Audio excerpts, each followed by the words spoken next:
এটা হলো আমার বার্থডে পার্ট 2 মিনি ব্লগ। যাই হোক, আজকে আমি আর আমার বোন রেডি হয়ে গেছি বিকেলবেলার দিকে জিরাটে যাওয়ার জন্য। জিরাট থেকে কেক কিনবো মিও মোড়ের থেকে, সেই জন্য দুই বোন রেডি হয়ে চলে গেলাম মিও মোড়ে। আর আমি আর বোন যাওয়ার সময় এটাই ভাবছিলাম ট্রেন পাবো তো। যাই হোক, ট্রেন কিন্তু আমরা পেয়েই গেছি।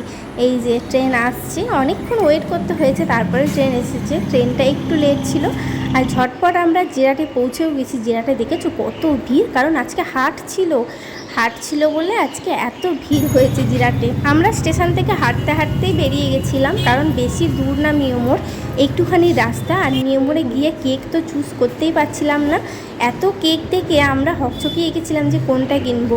লাস্টে এই যে পেস্তা বাদামের কেকটা কেনা হলো। এটার কত দাম পড়েছিল?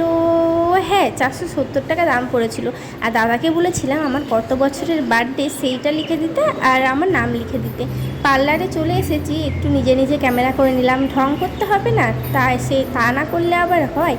একটুখানি কেকটাও তোমাদের সাথে শেয়ার করে নিলাম যে কেমন নামটা লিখে দিয়েছে, যে 26 বার্থডে, আর এখানে নাম লেখা রয়েছে অঞ্জনা। আর এখানে বার্থডের ইয়েটা দিয়ে দিয়েছি।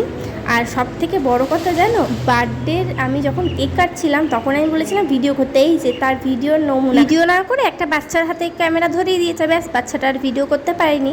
কেক কাটা হয়ে যাওয়ার পর আমি কোনো রকমে একটু দেখালাম, তারপর রেডি হয়ে গেলাম বাড়ি যাওয়ার জন্য। এই যে আরেকটু ক্যামেরায় আমি নিজেকে দেখিয়ে নিলাম, আমার বার্থডে বলে কথা। তারপরে চলে গেছিলাম বাড়িতে, আর বাড়িতে গিয়ে ফুচকুকে কেক খাওয়াবো না সেটা আবার হয়। এই তো হচ্ছে কেক লাভার, যেহেতু চকলেটের ছিল না, ভেবেছিলাম খাবে কি খাবে না, কিন্তু দেখলাম ও বাবা, যতটা ধরেছি ততটাই পুরোটা খেয়ে নিল। আর ফুচকুকে ছাড়া আমাদের জীবন অচল। আর ফুচকুর 4টে বাচ্চা হয়েছে জানো। যাই হোক, আজকে আমার ভিডিওটাই পর্যন্ত, টাটা।